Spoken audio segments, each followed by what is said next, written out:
Okay, here we go, everybody.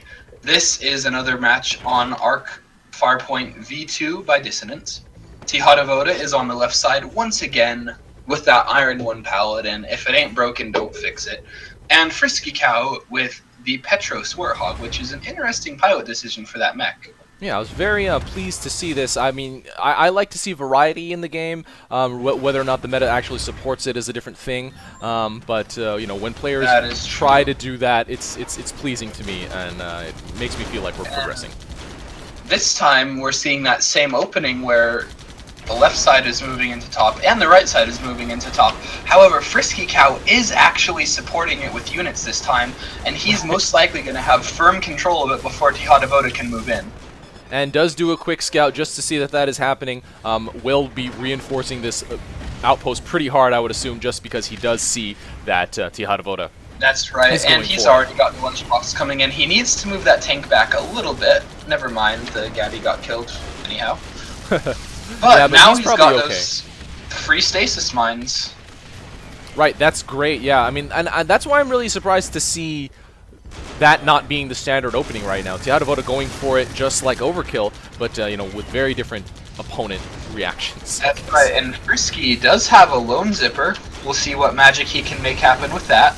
Probably just gonna die, looking at it. Oh, and actually Frisky overextending.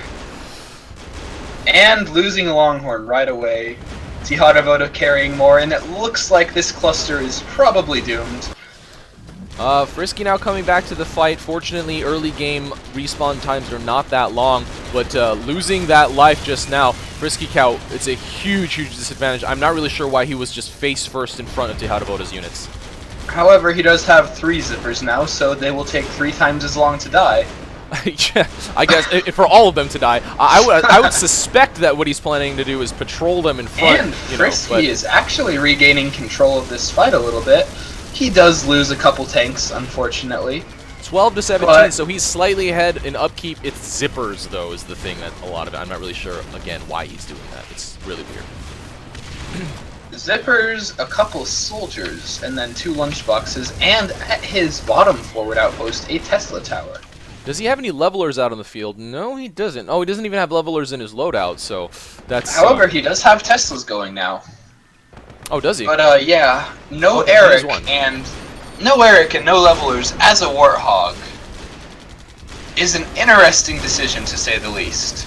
And he needs to fix his deploy route, because at the moment something deploys, yeah, it just Tihatavoda has several units firing in on it, and it dies fairly quickly. And additionally, that Tesla tower is not going to be in range of anything. He might want to try to do a little bit more harass with the air to ground, although it's a little bit difficult. I mean, there's no healing units actually for Tihatavoda, so Tihatavoda, okay, now bringing out the 2 ratchets. And, okay, so now that very balanced unit cluster is not looking good for FriskyCow at this point. It is not, and he just has to move so quickly to keep his units alive. With Tihatavoda firing in on them, finally getting some air to ground going. However, Tihatavoda is there to face tank it. And loses another Longhorn, does not keep his eye on his unit's health bars, which is very surprising, especially from an experienced player like FriskyCow. That is right, and at this point, I would honestly be expecting FriskyCow to do something with those zippers to turn this around. Possibly a side push, or dropping them behind Tihatavoda's cluster and pushing in now that those stasis mines are gone. He can't really keep up with the production that he needs to at this point. He might want to just make a secret cluster of zippers or something like that on one of the side outposts, which he can actually build in parallel due to the the current production system. That is true. However, he doesn't exactly have a lot of credits to work with, and loses yet another Longhorn. It seems like anything placed in that corner of the outpost comes under a lot of direct fire and does not fare well. Yeah, and that's just... I mean, I don't know if that's really a downfall of the map itself or the current system, or both. Those zippers aren't exactly surviving. FriskyCow now pushing out. Moving out, but the Tesla tower is blocking, and he's real low on health. He's going to get finished off here, I feel, yes, and there it is. I believe this game is pretty much it. That's pretty much over. A bit awkward. Tihatavoda moving in. Cleaning up. This is it, I think. I don't see a way back for FriskyCow. FriskyCow, I mean, not quite sure what happened here. Well, considering Tihatavoda's, pilot and mech, FriskyCow sort of played Tihatavoda's game, I believe that initial death by of FriskyCow was probably the beginning of the end, because he died he lost a lot of stuff during that first Warthog death. does go off a little bit and disable a few units, but now FriskyCow's dangerously low and has to retreat.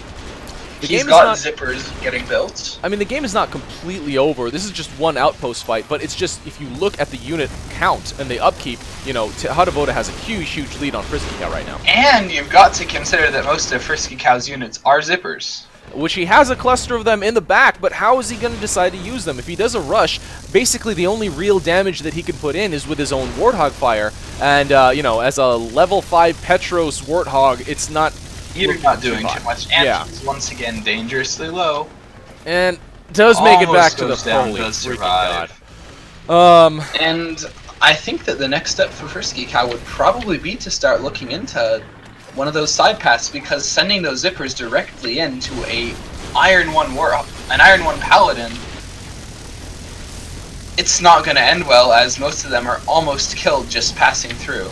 He's trying to use them as a distraction for this bottom outpost grab, but he does not successfully get it. The zippers have reached the fort, and Tihatavoda is still distracted, but Tihatavoda actually moved out to fort, so FriskyCow needs to really reassess his priorities right now.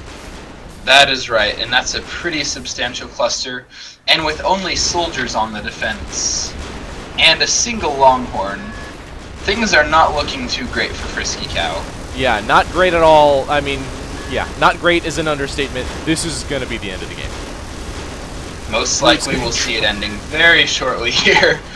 But even the Brutes are doing work. Tihatavoda bringing Brutes out and then commanding his units around the fort. Although they are not really focusing on the fort, this is actually going a lot slower than I thought it would. It's enough, though. It's definitely enough. Probably enough, yeah. And there it goes. FriskyCow going out of this tournament, not with a bang, but with a whimper. Although he is still going to be in the third place match. I do really think that first death was pretty much the kiss of death for FriskyCow, because all of his units, like, he had the advantage at that post, but he went down, almost all of his units got finished off. Tihatavoda had the time to move his unit cluster up to an advantageous position, and that, from there, every single unit that FriskyCow pumped out of that top outpost pretty much died.